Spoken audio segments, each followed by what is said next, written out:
Hey guys, and welcome to the Moms of Murder podcast, a true crime podcast featuring myself, Mandy, and my dear friend, Melissa. Hi, Melissa. Hi, Mandy. How are you? I'm doing awesome. The sun is shining. Things are great. Wow. Is that all that takes on your list? Is the sun shining? Because I got a list, and sun shining is like number 5. Yeah, well, I mean, it goes beautiful a long way. today. Yes, it goes a long way, I feel like, to boost your morale when It the sun is does. shining. So yeah, I'm great today. It does. It's fighting the sunlight, fighting the moonlight. I think that's about being old. Whatever that one is, it's like, don't fight. I don't know. Why am I talking about this? Can't fight the But yes, moonlight, I like that agree. Leanne Rimes song. Oh gosh, now I'm quoting Leanne Rimes. Isn't that from Coyote Ugly? You're 100% right. Yes, I'm quoting Leanne Rimes when trying to. I think I was trying to quote Cloris Leachman. That's how far off I am.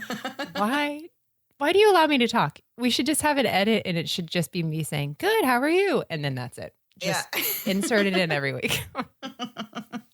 Well, yeah. I mean, yeah, I just feel like there's not really a lot to report on these days. January, like I said, is so boring. I think I said that last week, and I can't believe we're still in January this week. And it just seems like it never ends. But it is ending. It will be over by the time this episode comes out. It will not be January anymore. So I guess things are happening. Time is moving. Yes, the calendar is moving. Clocks are still going. Yeah. All right. So before we get into it, just one more quick reminder. If you did have a ticket for our live show that was supposed to be in Chicago on February the 4th, that's this week, and you found out last week that the show was going to be canceled, once again, we are very, very sorry about that. And we felt really bad. So we are doing a live show virtually. And Melissa has set up a wonderful email called momsliveshowcurse@gmail.com. And that is for those of you who had a ticket that you already purchased to the Chicago live show. And you are interested in now watching us do this live show on the internet. Is that how you say that? Yes, we're doing it on the internet. Yes. So yes, Al Gore created it for us. Yeah. So this will be actually a show, like an actual case that we're going to discuss, and then we will have it we'll open it up for discussion so we can interact with you guys and everything throughout and afterwards. And I think it'll be a lot of fun. So we are going to do that on February 4th, which I believe is Thursday. Yes. And that will be at 8 p.m. Eastern Standard Time. So if you didn't replace your plans to see us with other plans, then you can still see us. You can ask for the link to that by emailing momsliveshowcurse@gmail.com, and we will send that right over. So we hope that if you want to watch that, you will join us. And absolutely. Yeah, we'll see how that goes. 10, 15 people, something like that. So if you do send a copy of your ticket that way, we're just trying to make sure we get it to people who were already planning on going to the show. We might do something later with everyone at another date, but just we feel so terrible that we want to make sure we give you guys a show that day that's just for you. And then we'll go from there on what we'll do in the future. I can't think about the future. I can't even think about February. This is too much. Well, speaking of February, Melissa, and the future, we also have some other exciting news. And I'm going to let you go ahead and share it, Melissa, because this is really your exciting news to share. Oh, okay. Well, February 12th, I've been working actually since last summer, but this is how slow my brain works. On a true crime, but not really true crime. It's mostly pop culture reality show combination called Criminality. Criminal and reality. Get it? It's perfect. I love it. Yeah. It's similar to Moms and Murder, where I was like, I got a name and now I've got to do everything else. So I'm working with Rebecca from Dialogue Podcast. And if you've listened to Dialogue, Mandy and I were interviewed by her, and she's great, really nice, big pop culture person, and big Real Housewives fan. So we are working on that. And that show will debut on February the 12th. And I'll put a link in here, and we'll play a promo this week. So we'd love you to check it out. Moms and Murder is still a thing. We're still doing this every week. This is just a way for me to get in my pop culture references and not talk about murder and try to fit in a pop culture reference. Sometimes that can be very difficult. So I want to be respectful. But that will be every other week. So nothing changes here. Mandy and I are still going on, and we're working on some other stuff for Patreon for Moms and Murder. And we've got ideas. We always have ideas. It's a thing. Melissa is very, very friendly, but we all know the real reason is that she was tired of me just not getting any of her references. So she had to go and find a new outlet where people will understand her, because it is not here. Well, no, that's not true. But every once in a while, it's nice to have a live reaction because I'm like, is this joke going over well? I just don't know. So people for Moms of Murder will email and be like, I thought it was funny when you said, I'm like, thank you so much. Thank you. I just. So anyway, it'll be fun. It'll be lighter and more pop culture-y. And Mandy and I have talked about this before. We talk about murder all the time. Sometimes that gets to be a lot, and so it's a nice outlet. I figured out that this is my outlet and not my kids. Maybe being a parent more often and dealing with my children should be more of an outlet, but that's not as fun. So, well, yeah. So I'm Just very kidding. excited. Yeah, I'm really excited Yay. to check it out and listen, and hopefully our listeners will go check that out as well on February 12th. But yes, I have not heard anything yet. Melissa has not sent me her first episode, so I haven't even checked it out yet. Just got it. I just edited it this morning. I am super excited to hear it. So yes, I am very excited about that, and so excited for you. Thank you. Excited. I feel Yes, like I Justice said Spano excited numerous Saved times. by the Bell. Yes, Yeah. I'm excited times 5 right now. Okay. There you go. All right, so this week's episode is a little bit different than our usual because we actually have 2 different stories this week that both happened a long way from here in the United States. They happened all the way across the world in New Zealand. And I'm not sure if we've ever talked about any New Zealand crimes, probably because there really aren't that many. In fact, in 2018, the Global Peace Index ranked New Zealand the safest country in the entire world, just behind Iceland, who was number 1. The majority of crime in New Zealand actually revolves around people selling and using drugs, with property crimes and thefts as a close second. Tourists are often the victims of petty crimes in New Zealand, but violent crime, and especially the use of a weapon in a violent crime, is virtually unheard of in this part of the world. So when horrific and violent crimes do happen, it's especially shocking. The first story that we have this week is about the rarest of all crimes in New Zealand, and that is completely random acts of violence. Going through a divorce can be one of the most stressful things a person ever goes through. There are numerous stories about nightmare divorce drama, and many of us have either been through it or know somebody who's been through it, so it's easy to sympathize with those who are in that situation. I read some divorce stories that people shared online, and it's safe to say that there's almost nothing some people won't do to get back at each other. In one woman's story, her ex-husband continued to control the house's thermostat remotely for an entire year just to mess with her. And in another story, a man paid his ex-wife her alimony in coins so that she would have to count it all by hand. But in the case of Susan and Menzies Hallett, the drama was much more than just a petty jab at one another. In the very early morning hours of August 16th, 1979, Susan Hallett was woken up by the sounds of someone outside her bedroom window calling her name. It took her a minute to come to, but as she started to wake up more, she realized that the person outside of her window was her soon-to-be ex-husband, Menzies Hallett.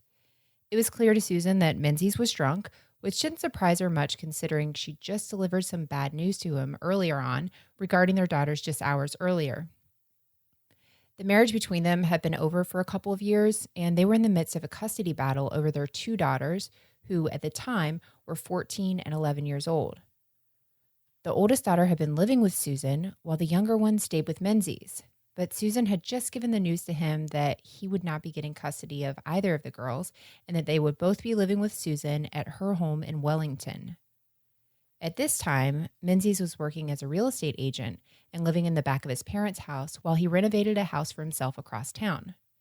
He and Susan had been split up for a while, and Menzies was already dating a new woman named Margaret.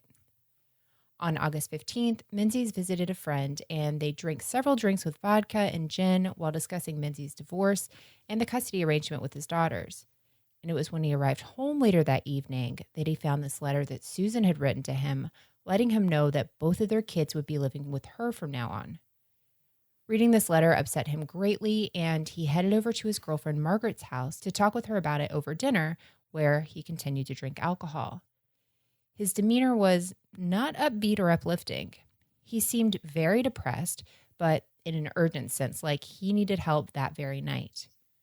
Before he left Margaret's, he called his ex-wife Susan and told her that he was going to drive to Wellington to see her so they could sort this custody thing out in person.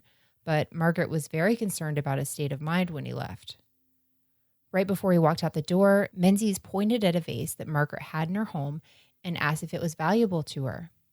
Before she could answer, he pulled a gun from his waistband and shot the vase. Menzies wasn't typically the doom and gloom type, and he had quite a personality. He grew up in a family that was well respected in Taupo, New Zealand, and the mayor, Rick Cooper, described Menzies as being well bred and said that his parents, Walter and Effie, were well liked in the community. The parents even had a bay on the eastern shore of Lake Taupo named after them, called Hallett's Bay. As an adult, Menzies was described as affable and outgoing, if not overly successful. He really had a way with words and this confident, eccentric personality, but he was known to get rowdy after too many drinks.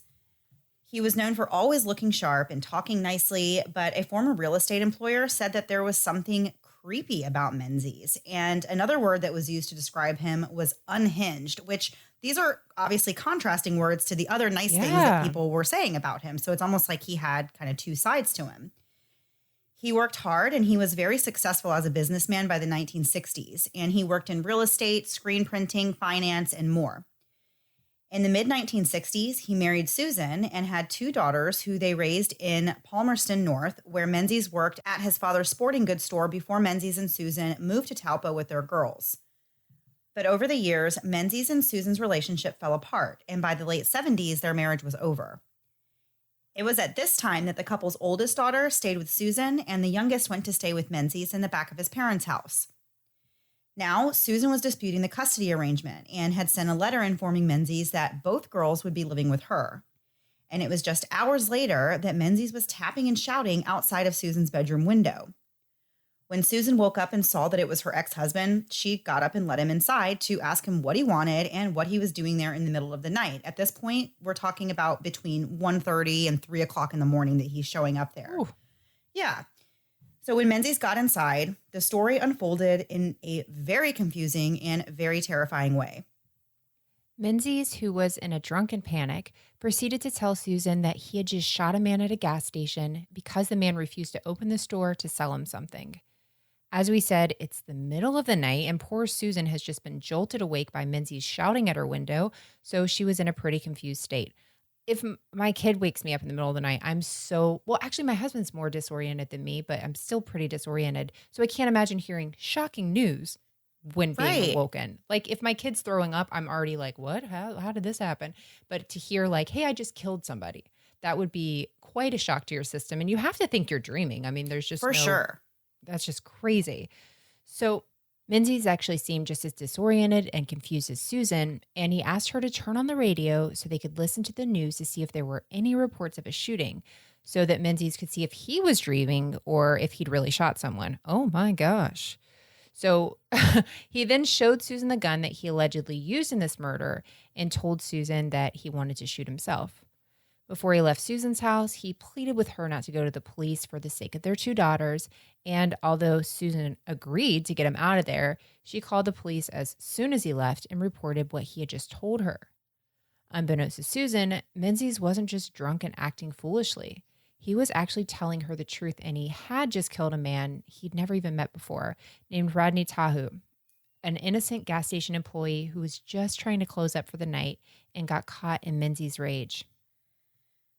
So the full story that Susan didn't know was that while Menzies was on his way to her house that night, he started having some car trouble.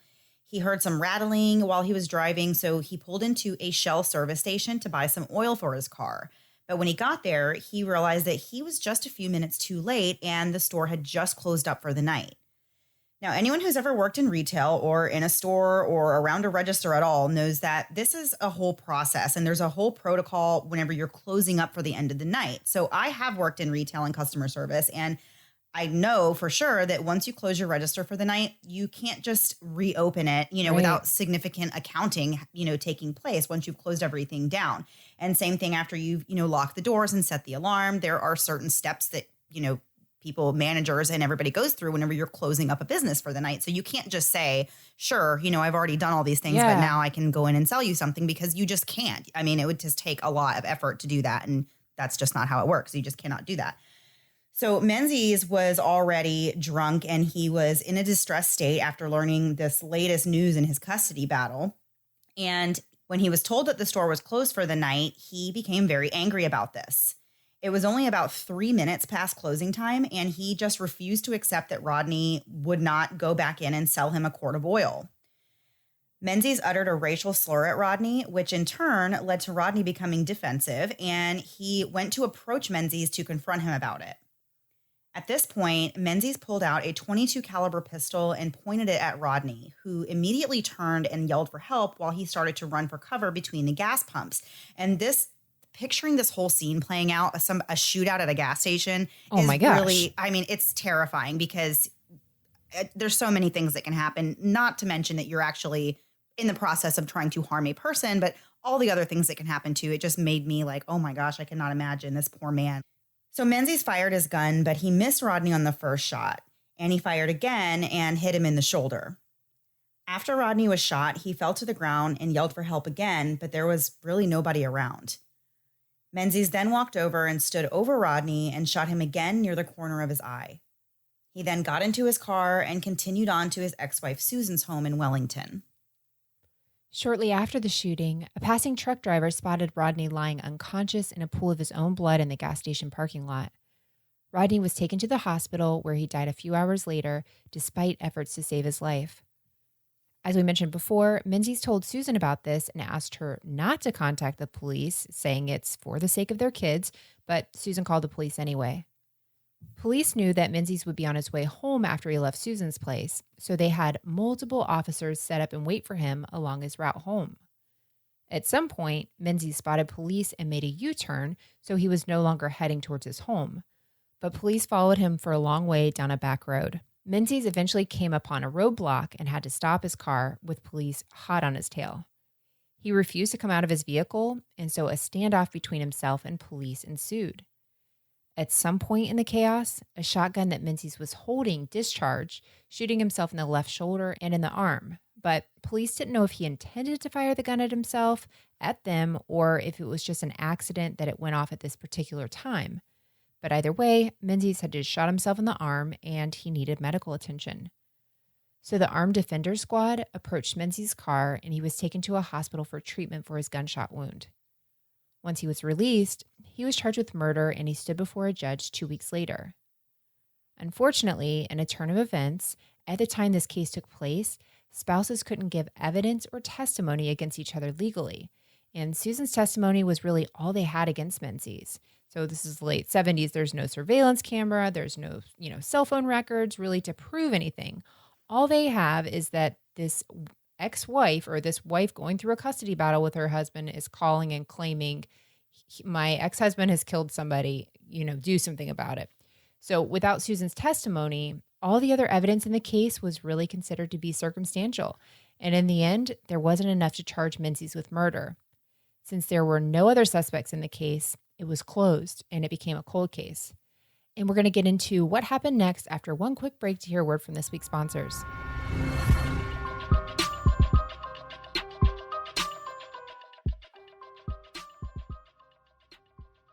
It may still be cool outside, but here in Florida, we're starting to feel the beginnings of spring in the air. And what better way to celebrate the start of a new season than with a FabFitFun box? No matter what, the holiday season is always so busy, but after that comes spring, and spring feels like the perfect time for me to relax and rejuvenate, and FabFitFun agrees with me, which is why their spring box is centered around the theme of grow forth, and whatever that might mean for you and your life. I've received FabFitFun boxes every season for the past almost 2 years, and I'm still so excited every time one arrives. In this season's box, I was excited to see that Cocoa Floss Tropical Trio flavored dental floss was in the box. I got 3 fun flavors, which has made it super easy to convince my kids and myself to floss more often. My hair has definitely needed a reset, which is why I was so excited to choose Gloss Modern Clean Luxury Hair Mask as part of my spring box. After washing my hair, I put this sweet-smelling mask in, and I swear, immediately after using the product, my hair actually felt better and gave my dull hair a beautiful shine. This has quickly become a part of my weekly routine, and it leaves me wondering how I lived without it before FabFitFun introduced me to it. And as a FabFitFun member, I get early access to products like this, as well as early shipping, which makes my FabFitFun box something I get so excited about each and every season, including having over 20 female-founded brands to get excited about in the spring box. Order your spring box today. Sign up now so you can snag amazing products like the Gloss Modern Clean Luxury Hair Mask or Cocoa Floss when you customize. Use coupon code MOMS for $10 off your first box at www.fabfitfun.com. Order your spring box today. Sign up now so you can snag amazing products like the Gloss Modern Clean Luxury Hair Mask or Cocoa Floss when you customize. Use coupon code MOMS for $10 off your first box at www.fabfitfun.com. There's a reason bras aren't one size fits all. That's because we're all different. And Third Love believes in celebrating our differences, and they do just that with helping you find your perfect fit. Every Third Love bra is made with no slip straps, scratch-free bands, and even signature memory foam cups. 2021 is a great time to shine and focus on what makes you happy. And you can start making changes from the bottom, literally, with underwear and bras from Third Love. Third Love bras are so comfy because they're made to fit you, not the other way around. I love the options Third Love has for their customers, from modern stripes to lace that actually feels soft, plus my favorite, the #1 rated 24/7 classic t-shirt bra, and so many more styles. You can check out all the exclusive styles at thirdlove.com. And if buying a bra online seems a little out of left field, I get it. But Third Love offers a Fit Finder quiz that I took, and it took just a minute to go through and really helped me find my perfect fitting bra because the size I was wearing before was way off. Third Love knows there's a perfect bra for everyone. So right now they're offering our listeners 20% off your first order. Go to thirdlove.com/murder now to find your perfect fitting bra and get 20% off your first purchase. That's thirdlove.com/murder for 20% off today. And now back to the episode. So before the break, we were talking about Menzies Hallett and how he had essentially gotten away with murdering a complete stranger in cold blood, all because of this technicality where his wife, Susan, her testimony in the case was really worthless because they were married and there was a law that prevented married couples from being able to kind of give evidence and testimony against each other. So after the case was closed, Susan was finally granted a divorce from Menzies. But the pain for the family of Rodney Tahu lived on. Rodney was Maori and grew up in New Zealand his whole life. Maori people are the indigenous Polynesian people of New Zealand who originally settled there in the 1300s, and they have their own distinct culture and even language that evolved differently from other Polynesian cultures. Rodney Tahu grew up in a large family with 11 siblings. He was close with his sisters and played more of a fatherly role to them after their father passed away. He really stepped up to help the family and became their rock and roll model, and he was all around a great guy. He was loving, funny, popular, and even played in a band with his brother called the Reverbs. There's nothing Rodney wouldn't do for the people he loved, and he was known for his huge heart. In addition to music, Rodney loved rugby, fishing, and hot rods, and he even bought himself a green Monaro 350 GTS, which in today's world would be worth over $50,000. And that car was really his pride and joy. But one thing he loved even more than the car was his family. Rodney had a wife, Hannah, and 2 sons that meant everything to him, and he worked hard to provide them with a good life. For 4 years, Rodney had worked at the Shell service station, and he was an exceptional employee who got along well with everybody that he worked with. Just after 1 a.m. on August 16th, Rodney was finishing up his shift and had already set the alarm, locked the doors, and was headed to his car when Menzies pulled up in a rage. Rodney's death was truly senseless, and it's so hard to imagine that Menzies was able to walk free just because his wife's testimony wasn't allowed to be heard in court. But his life was far from being the same ever again. After Susan divorced him, Menzies met and married another woman named Shona, but within a few years, they were also divorced. Menzies was no longer a well-liked guy, and he wasn't treated very well after the murder. Everyone in town knew that he had killed someone, but yet he just kept strolling around town like it never happened. When he would go to places like the yacht club he was a member of, people would ridicule him by standing up and saying things like, "Don't shoot, bang, bang," which made him very uncomfortable, and rightfully so. He was out free on murder. Right. He was essentially outcasted from society in his local area, and he was forced to move away to another area where he started to go by the name John, and he changed careers to work in life insurance. He built this new life for himself with his new identity, and he even made friends, including his roommate, Warwick Nuns. One day back in the 80s, Warwick and Menzies, who at this time was going by John, were out fishing together, and out of nowhere, he just began confessing his crime to Warwick. Nobody in this new town knew anything about Menzies' past or about the murder, and it's not like he's going around telling everyone he meets, "Hey, by the way, committed a murder a few years back. Want to be friends?" So Warwick was really stunned, But he didn't think this confession would change anything, so he didn't go to the police. So after the initial shock of learning this information had passed, Warwick returned to being regular old friends and roomies with Menzies, and he would later go on to be the best man in Menzies' second wedding, and that's that wedding that the marriage that only lasted a few years. Years passed, and Menzies married a third time, this time to a woman named Joan. Life went on, and it seemed like Menzies had really gotten away with cold-blooded murder. But in 2006, there was a revision to the law about spouses providing evidence against each other. And now, Menzies' ex-wife Susan was able to provide sworn testimony in the case. It still took 4 more years, but in 2010, the case was finally reopened. On December 4th, 2011, Menzies was out shopping, completely unsuspecting, when police moved in to arrest him. At the time of his arrest, the case was the longest-running cold case that had ever resulted in an arrest in New Zealand. Wow. It had been over 30 years since Rodney Tahu was shot and killed, and when Menzies was finally arrested and interviewed, he played it very cool. His demeanor was easygoing, and he was confident. Following his arrest, Menzies did one media interview with the Dominion Post in which he said that he had no idea why he was arrested or why Rodney was shot. He kind of made himself out to be the victim and said that he was thrown into a police car and taken in for questioning, and that he had a 2-hour battle with the police who were allegedly trying to get him to admit things, and they were feeding him what he said was all sorts of misinformation.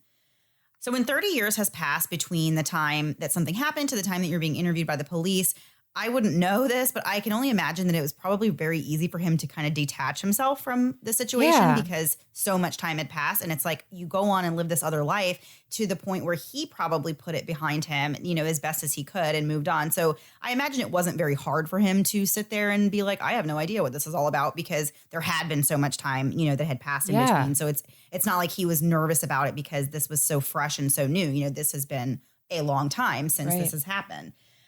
So Menzies finally went to trial for this murder on April 23rd, 2013. Prosecutors allege that Menzies went off the deep end after receiving the letter from Susan regarding the custody of their daughters, and this sent him into a downward spiral, which was only made worse by his overconsumption of alcohol, and he was irrational and murdered Rodney, that was a complete stranger, in cold blood. Menzies' defense team said that while he did admit to pulling the trigger, Menzies did not mean to kill Rodney. The idea behind this was that hopefully the jury would hear this and go for a manslaughter conviction rather than murder. But then at the very end of the trial, Menzies backtracked and said that he actually wasn't the one to pull the trigger, which I read was actually a common tactic. I don't know why you would then switch to that after you've given a whole story, because that changes everything. Like if you didn't pull the trigger, that obviously makes the whole case different. So that was kind of an interesting 180 they did there. So Susan was, of course, the main witness for the prosecution, but Menzies' old roommate and friend Warwick also testified in the trial. But the jury felt that Menzies had a very weak case, and on May 1st, 2013, he was found guilty of murder after the jury deliberated for less than 3 hours. A couple of months later, Menzies was sentenced to life in prison. He showed absolutely no remorse and offered no apology to the Tahu family. In late 2019, after spending 6 years in prison, Menzies died after suffering from a medical event that he was being treated for at a hospital. It's so interesting to me that this one thing, just having this law changed, could, finally get this conviction, because sure, they don't have, I guess, a lot of other evidence, but you do have the guy in his car with a gun and, he's shot himself now. He tells his wife. Why would his wife even know that this, as soon as I feel like you say like somebody died at a gas station and they go see somebody that's dead at a gas station. Right. What do we think happened here? I don't really. Exactly. And how else would he know that? Exactly. Yeah. I feel like, I don't know. I'm not there. I'm not the detective, but I feel like they could have gotten a little bit further with that, even without her testimony. I don't know. That's just so bizarre to me that it's totally excluded. Like it just doesn't matter. Like why not let the jury decide if it's, or, if the jury decides if she seems credible or not, that's a weird law. I'm glad they've changed it. I don't know how often it comes up, but it definitely would have been important in this one. Definitely. And I feel like case is interesting in the fact that even here in the United States, you don't hear a ton of cases like this where it really truly is a completely random murder that, Yeah. they really don't know each other or have anything to do with each other. And it's not even like these two were fighting or that they had some kind of altercation that led to this. It really was just Menzies was in a rage and was angry that he could not buy something at a gas station and decided to shoot the person working at the gas station. It was just so random. And you just don't really hear about that a lot. But yeah, the fact that he was able to get away with it and live for 30 years as a free man, that's always so fascinating to me. It's always great whenever they're finally caught and they can, have justice for the family, but it's got to also still be hard for them knowing that he moved away and, made a new life for himself and was able to live as a free man for, 3 decades afterwards. Right. And that everyone really knew this wasn't like a cold case where nobody has any idea. Everyone really thinks this guy did it and he's just living his life like normal. But it also has to make you think if you're Susan or even his daughters, quite frankly, that he flew off in a rage, was coming to their house. He's already shot a vase, take the gas station out of it. He could have very well done something to them. If he's right. Who's he mad at? He's mad at Susan. And so it's amazing that nothing ended up happening to her. I mean, that sounds terrible, but I'm surprised based on how rage-induced this whole thing was and how random it seemed that nothing else happened that night. And that's the scary thing too, to think that if he hadn't, shot Rodney, like you said, what was his plan going over to Susan's that night? He obviously had the gun with him. He was very upset and very angry to the point that he even would, shoot somebody that he didn't even know. So it does make you think, like, what were his intentions going over to Susan's house? And I'm sure that's something that she thought about, for many years afterwards. Yeah, definitely a very sad story. Very sad for the family of Rodney. Yeah. So we do have another case from New Zealand that we're going to go through before we end this episode. And just because that one was a little bit of a shorter story, but this one is also a little bit shorter, but it also happened in New Zealand. So we figured this would be a good episode to put it in. This might end up being a little bit longer of an episode. But hey, it's two stories. It's two stories in one. Yeah, yes, exactly. So the other New Zealand case we're talking about today is an older case from the 90s. And this one still hasn't been resolved. And it's pretty confusing and a heartbreaking whodunit story. When Mandy told me about this one, I read through it and I was, even at the end, was like, I don't know. So you'll have to tell us your thoughts on this story. So on the night of August 17th, 1995, a young woman named Angela Blackmore was found dead in her home by one of her roommates, Lori. Lori had just come home from work and everything appeared normal. The front door was locked just like it always was, but when he went inside, it was strangely quiet. The home was shared by multiple people, including Angela Blackmore and her son Dylan, so there was usually some type of activity or movement going on in the home, but not this night. Lori made his way into the kitchen where he made the startling discovery that Angela had been stabbed to death. She was lying on the kitchen floor with dozens of stab wounds to the head, chest, abdomen, and limbs, and she had a gash on the back of her head. Lori immediately dialed 911 and ran to check on Angela's son Dylan, who was sleeping in another room. Thankfully, the boy was completely unharmed and still sound asleep when police arrived. Investigators noted that there was no sign of forced entry into the home, and after learning that Angela was always very, very cautious and kept the doors locked, they believed that whoever killed her was likely someone that she knew and let in herself. Aside from a bloody size 10 boot print on the kitchen floor, there really wasn't any other forensic evidence to speak of. Police did find one fingerprint that they believed could belong to the killer, as well as a set of fingerprints in the house that didn't belong to anyone else who lived there. Mandy has a note in here, and I agree with it. How do they figure out this fingerprint thing? Like, how long do fingerprints last on surfaces? I think that's the bigger question, right? How is this not somebody that lived here 6 years ago? How do you know that? I don't get it. Right. Or like I have people that come to my house and, even if they're not there for a long time, they still will, you probably would find their fingerprints in my kitchen or in the bathroom or somewhere, but that doesn't mean that they did anything illegal or killed anybody. So I always wonder about that when they say like, oh, we found fingerprints that didn't belong to anyone inside the home. I'm like, well, that doesn't really mean anything because people invite others to their house all the time. So yeah, definitely would like to know how they narrow it down to determine like which fingerprints are suspicious and which ones seem like they are just from everyday activity. Exactly. Yeah. So Angela did have defensive wounds on her hands, which indicated that she was trying to fight off the attack, but she was not sexually assaulted. Officers believe that her attacker would likely have blood on their clothes from the attack. It was thought that the murder weapon was a single-edged, heavy-bladed knife that was brought to the scene and then taken with the killer when they left, meaning this was a pre-planned killing and the attacker came prepared. Digging into Angela's background provided some insight into what may have led to her murder. She was born on January 31st, 1974, making her just 21 years old at the time she was killed. Her life had not been easy. When she was 12 years old, she was removed from her parents' care and placed in a foster home. And throughout her teen years, she was moved to multiple different foster homes and struggled with many of the issues that plague even teenagers who live in a stable environment.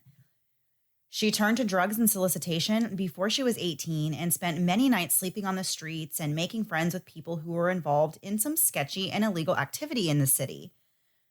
Angela was very bubbly and outgoing, but she was also naive and was sometimes taken advantage of. At the time of her death, she was actually illiterate, but she really wanted to learn how to read. In her late teens, Angela met William Blackmore, who was a bouncer at a strip club called the Crazy Horse.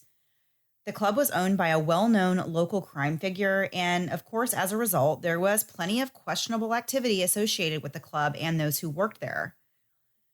William was super into motorcycles, and he was the one who had the connection to members of the Templars MC. So just a little side note here, I did kind of try to look into the Templars MC, and my knowledge is still very limited and maybe even naive. They have a website, first of all, and as of right now in 2021, which of course is many years after this story took place, it appears that this is just a motorcycle club and there's retired law enforcement and retired military. And then, of course, just those who have like-minded ideals. And they say on their website that they promote and possess the highest moral and ethical values with uncompromised integrity, trust, and dedication. So I don't know if things were different within this motorcycle club in the 90s, and of course they would never put on their website like, hey, by the way, we also are responsible for murders, but also meet us in the back. Yeah, exactly. So I don't know if I'm just being naive and I just don't know how motorcycle gangs work, which is also very true. That makes but yeah, so us. I don't know. Maybe they broke down the bad part of it and now it is just a very upstanding gang. But anyway, it is still an operation, an operative thing. But I don't know how much it has changed since the 1990s. So Angela and William started dating and Angela quickly got pregnant. They got married in March of 1993, but it really was not an ideal marriage. They fought a lot and they were both guilty of verbally abusing each other. But as far as we know, there are no documented instances of physical violence. Just a year and a half into the marriage, they got divorced, and things got complicated when it came to figuring out custody of their son, Dylan, as well as what would happen with the house that they owned on Cashel Street. And the issue of this house will come up again later in this investigation. Months after Angela and William divorced, Angela began dating a man named Laurie Anderson. This was at a time in Angela's life when she was in a really low place, and that had kind of been a recurring theme for her since childhood. She had no money and she was living at home with her mom, but her young son Dylan was actually in foster care, and she and William were in the middle of fighting to get him back. Angela told Laurie about all of these things that were going on in her life and opened up to him about her past. She said she knew she wasn't perfect, but she was really trying to turn her life around. The two dated for a few months, and eventually Angela moved in with Laurie and his roommate Brian. Brian said that Angela and Laurie got on together like a box of birds, which is a quote that neither of us seem to understand. I do not understand that at all. To me, that sounds like you're going to peck each other's eyes out. I don't really understand. It doesn't sound like a pleasant thing. No, but apparently Brian means this in a pleasant way, that they got along really well. So on the night of August 17th, Laurie was called into work from 8 p.m. to 11 p.m. that night because they needed someone to cover a shift. This wasn't typically the shift that Laurie would work, and he was actually a little nervous about leaving Angela and Dylan home alone because he'd never left her there at night since they moved in a few months earlier. Angela was also apprehensive, and she even asked if she and Dylan could go to Laurie's mom's house for the evening. But Laurie ultimately said he didn't think it was a big deal for her to stay home alone for a few hours. But as we mentioned before, Angela was super security and safety conscious. And according to Lori, she was scared of most people, especially ones that she didn't know. At 8 o'clock that night, shortly after Lori left, Angela called his mom, Mary, to check in with her. She told Mary that she was just going to stay up and watch TV while she waited for Lori to return. They talked for a few minutes, and Angela said she would call Mary back at around 9:30. At 8:15, Angela called her own mom, Pauline, to ask for directions on how to fill out a check so that she could order a pizza. She ordered from Stallone's Pizza, and when the driver showed up and told Angela what she owed, she actually shut the door and locked it while she filled out the check. She left the pay to line blank on her check because she wasn't sure how to spell Stallone's, but she gave the driver the check and took the pizza inside, and this was around 9 p.m. At about 9:45 p.m., Lori's mom, Mary, tries to call Angela because she said she was going to call back at 9:30 and Angela hadn't called. When Mary tried calling, Angela didn't answer, which at 9:45 isn't crazy to think somebody with kids could be asleep, or anyone could really be asleep. But I guess obviously if she's so nervous and she's waiting for these calls and making these calls, it could be a little unsettling. But it wasn't until 11:20 when Lori got home from work that Angela's body was discovered. And we're going to get right back into this case after one last break to hear word from this week's sponsors.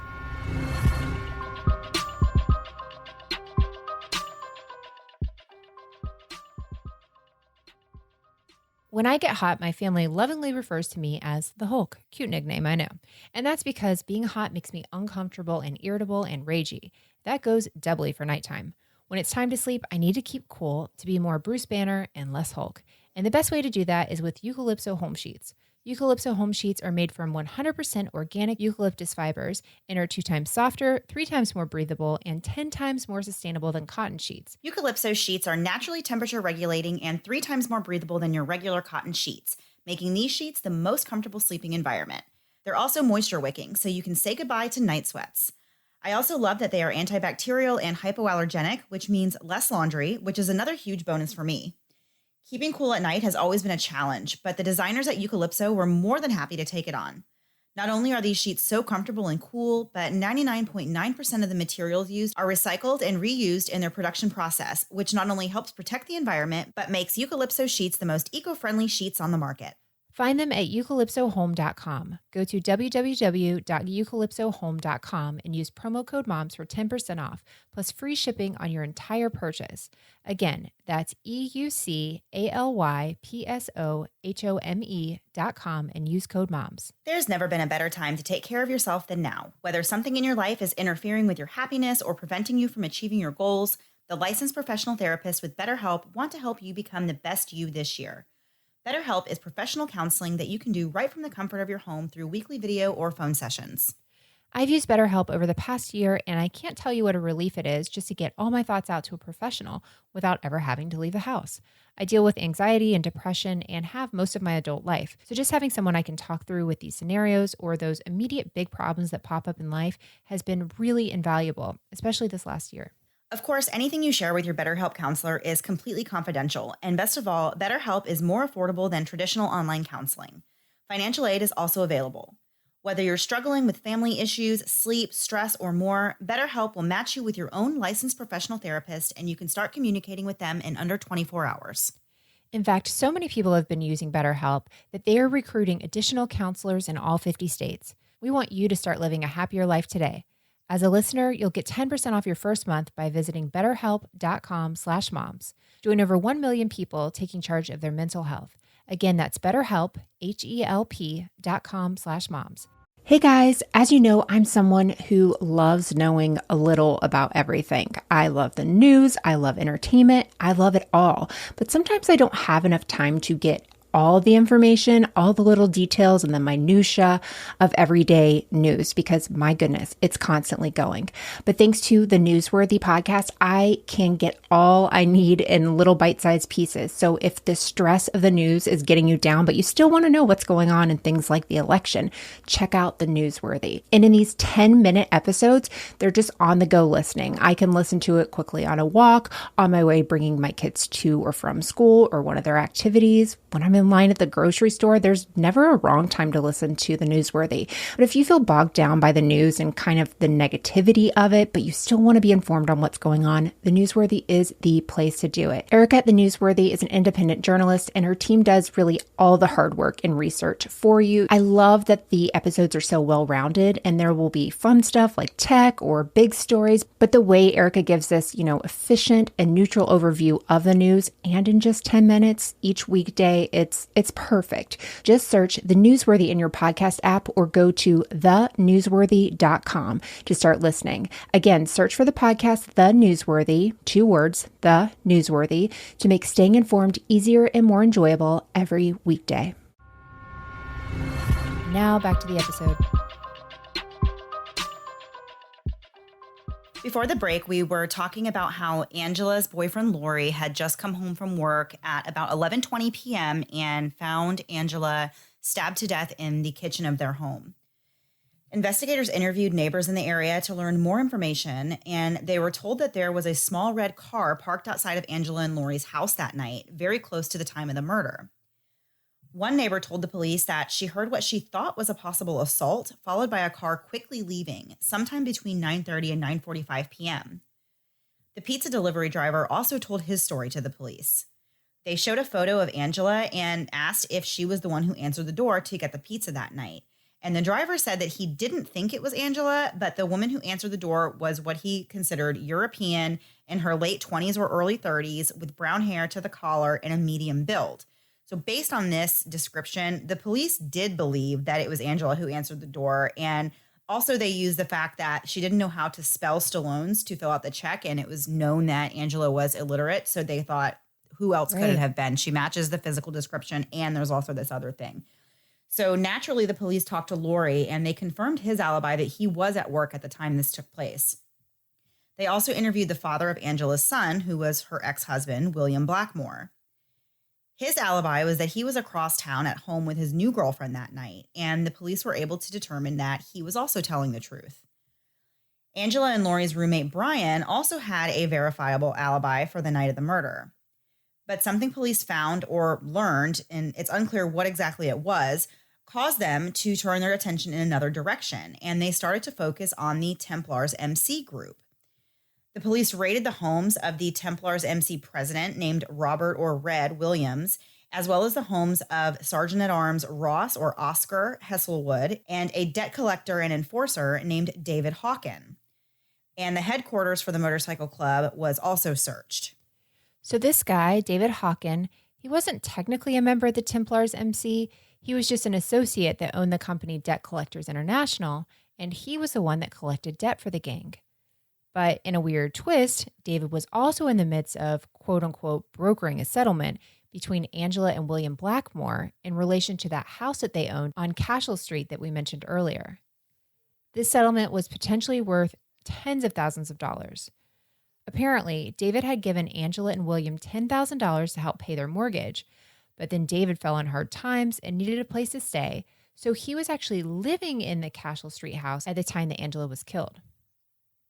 The other 2 men from the Templars MC, Red and Oscar, told the police that they were at a club meeting the night that Angela was killed. David Hawkins said that he was at home with his partner, and he also said that his mom, who, quote unquote, hated his guts, actually called him at the same time the murder was believed to have taken place.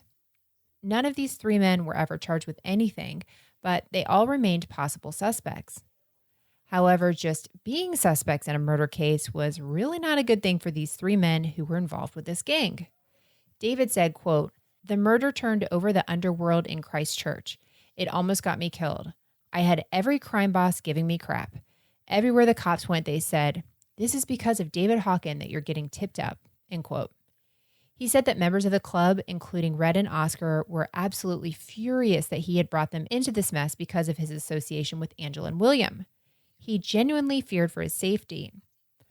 So although police had a few potential avenues and motives, this case ended up going cold. And as we said, everyone they could immediately identify as a suspect had an alibi in this case, so there wasn't really much else they could do without stronger evidence. In 2013, one of the suspects in the case, Red, passed away.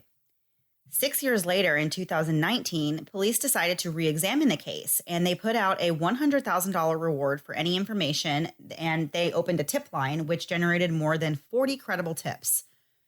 The reward being offered was more than police had ever offered before, so the people were very motivated to share what they knew. Around the same time, Stuff magazine released an investigation article titled Dark Secret, and this investigation revealed new details and the names of several new persons of interest, including none other than David Hawken. Several months later, a new tip came in that led to the arrest of somebody completely different. It was 45-year-old Jeremy Powell and 47-year-old Rebecca Wright Meldrum. Angela's boyfriend, Lori, told the police that he did not know who those people were and had never met them before and had no idea why they would be suspects or involved in Angela's death in any way. So it was really quite shocking when Jeremy Powell readily confessed that he was the one to kill this young mother. Yeah, but it wasn't a random attack after all. According to Jeremy, he was paid $10,000 to carry out the killing, and he felt immense pressure to go through with it, despite having major reservations about it. He said that he actually had gone to Angela's house to murder her several times in the days leading up to the murder, but he kept talking himself out of it each time. But on that night, he went over to Angela's with Rebecca, and although Lori said he didn't know who these people were, Angela did know them both, so she felt comfortable letting them inside. Jeremy had on a trench coat where he hid a bat and a large knife. And once they were inside the house, he immediately started attacking Angela with the bat before stabbing her numerous times and then fleeing. After the murder, Jeremy returned to his normal life. He was also young, and he turned 21 just a few weeks later. And in photos from his birthday party, he looks happy. Nobody in his life knew that there was anything wrong or that he could have had anything to do with Angela's brutal murder. He worked in Australia for a while, and then he moved back to New Zealand and got a job working at a heating company, which is where he stayed for 10 years prior to his arrest in 2019. His employer said that he was a great employee and a great coworker. Jeremy pleaded guilty to murder in February of 2020, and in June, he was sentenced to life in prison with a minimum non-parole period of 10 years. He actually said that he was relieved when he was finally caught. But those who had known him throughout his life were shocked to hear that he'd murdered a woman all these years ago. Since they'd known him, he'd been a great member of society and had no history of violent behavior and just all around didn't seem like the type to murder someone. Rebecca, on the other hand, completely denies having anything to do with the murder. So who was this person that contracted this killing anyway? Allegedly, it was David Hawken. In May of 2020, he was arrested and charged, but he insists that he had nothing to do with it. He still says that his mom called him and his mom did not like him. So, this gives him a cast iron alibi. He said, quote, "I didn't kill her. That's been proven. We got hauled over the coals and that's a fact. I've got nothing to hide. My conscience is clear. If I ever found out who did it, God help them," end quote. I feel like if you're trying to say you didn't commit murder, it's probably good not to threaten people in your quote. So David and Rebecca both pleaded not guilty in the murder, and their trials are scheduled for the end of this year. What in the world is happening with this story? Yeah, and that is really where the story ends. And it still leaves a lot to be desired as far as a conclusion, because I still don't understand why, even if David Hawken did hire them to carry out this killing, why? There's just no, I understand he was living in the house that was owned by Angela and William. I just can't imagine a reason what the actual motivation would be, because obviously Angela did not have money. As we said, she did not grow up with a good life, and she didn't have a lot. And so what exactly was there to be gained by killing her, if that's the real story? It still doesn't make any sense. I have so many questions, and I'm not even sure that I necessarily believe that that's what happened. I don't know. This one is really confusing to me, because you kind of get like, there are a lot of people in the story that you're like, well, I can see how they would have a motive, or how that person would. But then it's like, whoa, like then you just get this random guy who just admits that he did this, and says that he was hired. But I still have so many questions. So many. Yeah. And crazier things have happened than people admitting to killing people without even being provoked. Like, gosh, why can I never remember the guy who, he's been at Crime before. His friend said that they committed a murder, said, I dreamed this murder and we did it. And he ended up going to jail for however long, and he had nothing to do with it. We don't know what happened in this case. It's still, going through the court system and everything. But always makes me nervous when somebody just out of nowhere says, hey, I did this thing. And then everyone else is like, I don't think they did it. I didn't have anything to do with it either. It's just really a crazy, crazy story. But it makes sense that it could have been somebody that she knew. But to me, it sounds like it's somebody that she knew had that small window. That's just a 3-hour window. They didn't take anything from her. They didn't hurt her child. They didn't sexually assault her. But they knew that she was going to be by herself for 3 hours. That's such a tiny window of time to be able to do something like this in. I don't know. There has to be a connection to her. Right. And he did say that he had gone there a few times before, so who knows if he was just kind of staying and waiting and watching. But, and they did say that the ex-husband, William, had an alibi that they were able to prove that he was across town, at home with his new girlfriend. But I would be more curious about that, which I thought it was interesting. There wasn't more mention of him because out of everybody in the story, I feel like, they're going through this custody thing with their son. Right. That would be where I would look for a motive. And it seems like he is not even it's not even a question. He's not the one going to trial this year. So definitely interesting. And it will be interesting to see kind of what happens in this case when it goes to trial. Definitely want to follow it. Yeah. So those were our 2 New Zealand stories for this week. We hope you enjoyed those. And we do have a fun last thing before we go this week that I'm really excited about. We've done this before. I think we did it when we had a case from Ireland where we said, so we told each other some phrases, that are from that country. And we decided that we were going to guess what they meant in our Mandy and Melissa way. So we both have some phrases and we're going to say them to each other and then we're going to guess what we think it means to us in United States English. There you go. You know what I learned? I just started watching The Amazing Race with my daughter, and the host, and I figured this out after 4 episodes, had an accent, and I looked him up on Wikipedia and it's a New Zealand accent. So it wasn't even like that far off. Like, I just think if your accent, I can't even notice you have an accent for 4 episodes, then I was just so confused. I'm like, do we sound like we're from New Zealand? I don't understand anymore. I was so,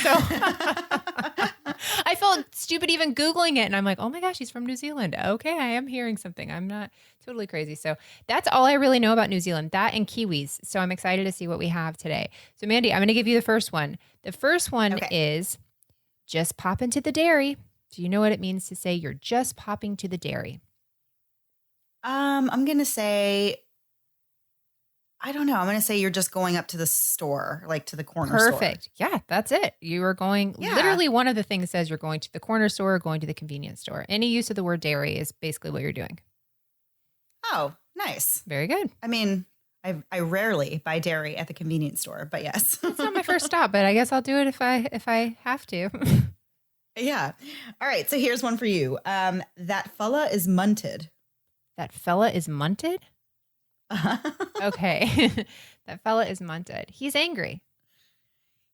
Possibly, but no, it means he is drunk. Oh, he's angry and drunk. He's munted. Okay. That's interesting. Definitely have not heard that one. I like this one. You ready? Mandy, I'm going to say it like it's written. Rattle ya dags. And I go up with inflection so you can really hear it. Rattle your dags. I want to say this has something to do with like dancing. I think I'm going to say dairy again. I was going to say you have to put that aside. No. We've already done dairy. It doesn't. It means to hurry up. But here's the gross thing. The dags are part of the fleece that's around a sheep's butt. And it's normally caked in poo, and it rattles when the sheep run. So rattle your dags. No. Yeah. I don't like that at all. I know that's not one I'm going to bring in. I deal with enough poop in my life. Okay. This one is funny, and I don't think you're going to guess it, but we're going to try anyway. Okay. So pass me the chuddy. Wait, I'm sorry. Pass me a what? Pass me the chuddy. Chuddy? Chuddy. Chuddy. Okay. I heard something slightly different there. I really didn't want it to be that. Okay. Pass me the chuddy. Pass me the plate. No. Pass me the chewing gum. Okay. I could use that one. Oh, but I don't want to do chewing gum if it's called chuddy. Ew. That's ruining it for me. I know. I don't get it. Okay. All right. I've got two more. Okay. Mandy, wop wops. The wop wops.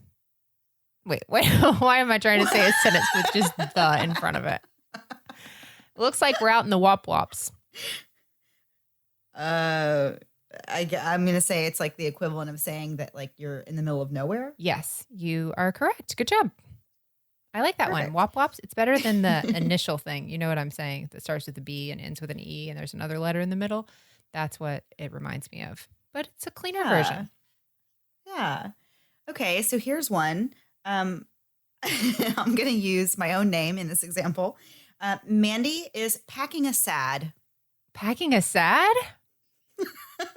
Oh, I don't know, but I want to use this. I don't even care what it's for. Packing a sad. I mean, I guess I would say how about you're packing an umbrella? Because it's sad when it rains. This one is pretty literal. It just means that the person is upset or sad. Dang it, literally. why did I go with obvious? That's so good. I love that. I like that. I know. I like that. I like being able to have the idea of using that I'm packing a sad. I feel like if you said, Melissa, are you packing a sad? It would cheer me up immediately. I would feel better. I love that one. Yeah. Okay, Yeah. Here's my last one. Which one do I want to do? I'll do this one. Okay. I'm going to say it just like this. It was choice, bro. It was really good. It was awesome. Dang it, you're really good at this. Apparently you know a lot about New Zealand. Yeah, but I feel like that one is one that like my kids would say. I would hear my boys saying that. Then they're watching New Zealander YouTube videos or it's very possible. Yeah, or Amazing Race. I don't know if they said it on there. Yeah, no, I like that one. I think wop wops I would use, and I like Mandy's. Is it carrying her sad? No, that's depressing. Packing a sad. Okay, I like that. Packing somehow is better than carrying. Okay, I have one last one. Okay. And we're gonna use your name this time, but it is not true of you, but we're gonna use it. Okay, anyway. Well then this feels aggressive right off the bat. Right off the bat. Okay. All right, here you go. That Melissa really spins all the yarn. Oh my gosh, I'm like so upset my name was involved. There's like a billion names in this world, and to immediately go for mine is upsetting. Okay, I'm going to say, what is not me? I'm going to say nice. You dig on me, I dig on myself harder. Spins all the yarn. Yeah, spins all the yarn. I mean, do I just spend a lot of money? No. So it means that you tell stories that aren't necessarily Mandy! true. I said it's not true of you. Yeah, I should have been packing sads. That is true of me. Yes, you do not spin all the yarn. Oh my gosh. I'm never going to be able to live this down. I barely pack yarns to my kids, and I only do that about holiday related things. Yeah. So those are awesome and funny, and I love learning about news sayings that are said in other places because they are kind of silly, and they're silly to us because we don't. That's not the we say a phrases bunch use, of stupid stuff. Yeah, exactly. We have our own stupid things that we say. Maybe we'll have to do that one time. We'll have to do some stupid American phrases that like are so just like off the wall and ridiculous that we hear all the time. So that was it for this week, guys. I hope you enjoyed this episode. Our first time, I think, visiting New Zealand to talk about any cases over there. But like I said, New Zealand is so lovely and not a lot happens there. In the crime sense. Second safest country in the entire world. Like, is it after Iceland? Because I feel like that one was pretty safe. It was after Iceland. Whoa. Yes. Okay. Yeah. Interesting. Yeah. So it sounds lovely. And we're very happy that you guys don't have more stories coming out of there for us to talk about. Yes. There you go. All right. So that was it for this week. We will see you guys back next week. Same time, same place, new story. Have a great week. Bye. Hey guys, Melissa from Moms and Murder here, inviting you to check out my new show, Criminality, where I'll be taking a look at crime and reality TV with my co-host, Rebecca Sebastian. Hi friends, I'm Rebecca, host of Dialogue, a true crime conversation. face it, we all love to hate reality TV because what's better than escaping your dumpster fire of a life than watching someone else's? Join us as we discuss everything from a teen mom with feathers in her hair to a 90-day fiance who enjoys a box of matches, and we may just call Nancy Joe while wearing our best pair of little brown BB shoes that only cost $29. And we can't forget the true crimes of the Real Housewives. Guys, they all have mugshots. That's where I'll be lending my expertise. We'll break it all down for you every other Friday beginning February 12th, 2021. So go to criminalityshow.com and subscribe wherever you listen to your podcast. Criminality, because loving reality isn't a crime. Thanks so much for listening to the Moms and Murder podcast. Make sure to check back with us next week for a new episode. You can also find us at momsandmurder.com, where you can connect with us via social media. Please make sure you subscribe and give us 5 stars, because giving us 4 stars would be a crime. Thanks so much.